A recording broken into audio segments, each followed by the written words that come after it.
Daniel chapter 6. It pleased Darius to set over the kingdom 120 local governors, who should be throughout the whole kingdom, and over them 3 presidents, of whom Daniel was one, that these local governors might give account to them, and that the king should suffer no loss. Then this Daniel was distinguished above the presidents and the local governors, because an excellent spirit was in him, and the king thought to set him over the whole realm. Then the presidents and the local governors sought to find occasion against Daniel as touching the kingdom, but they could find no occasion or fault, because he was faithful. There wasn't any error or fault found in him. Then these men said, "We won't find any occasion against this Daniel, unless we find it against him concerning the law of his God." Then these presidents and local governors assembled together to the king, and said this to him, "King Darius, live forever.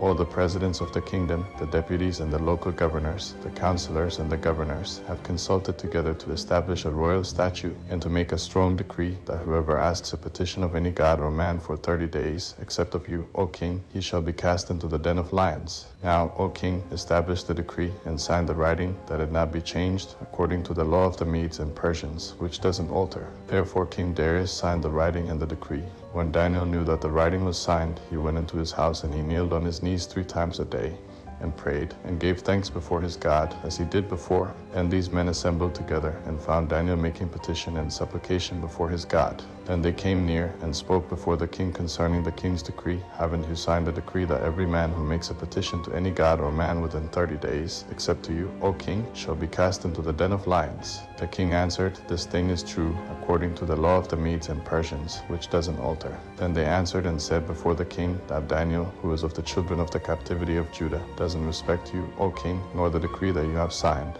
but makes his petition 3 times a day. Then the king, when he heard these words, was very displeased, and set his heart on Daniel to deliver him. And he labored until the going down of the sun to rescue him. Then these men assembled together to the king, and said to the king, "Know, O king, that it is a law of the Medes and Persians, that no decree nor statute which the king establishes may be changed." Then the king commanded, and they brought Daniel, and cast him into the den of lions. The king spoke and said to Daniel, "Your God whom you serve continually, he will deliver you."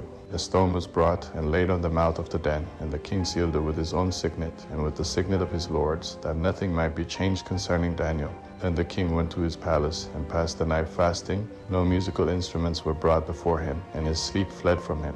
Then the king arose very early in the morning, and went in haste to the den of lions. When he came near to the den to Daniel, he cried with a troubled voice. The king spoke and said to Daniel, "Daniel, servant of the living God, is your God, whom you serve continually, able to deliver you from the lions?" Then Daniel said to the king, "O king, live forever. My God has sent his angel, and has shut the lions' mouths, and they have not hurt me, because I am innocent in his sight. Also before you, O king, I have done no harm." Then the king was exceedingly glad, and commanded that they should take Daniel up out of the den. So Daniel was taken up out of the den, and no kind of harm was found on him, because he had trusted in his God. The king commanded, and they brought those men who had accused Daniel, and they cast them into the den of lions, them, their children, and their wives, and the lions mauled them and broke all their bones in pieces before they came to the bottom of the den. Then King Darius wrote to all the peoples, nations, and languages who dwell in all the earth, "Peace be multiplied to you. I make a decree that in all the dominion of my kingdom men tremble and fear before the God of Daniel, for he is the living God, and steadfast forever. His kingdom is that which will not be destroyed. His dominion will be even to the end. He delivers and rescues. He works signs and wonders in heaven and in earth, who has delivered Daniel from the power of the lions." So this Daniel prospered in the reign of Darius, and in the reign of Cyrus the Persian.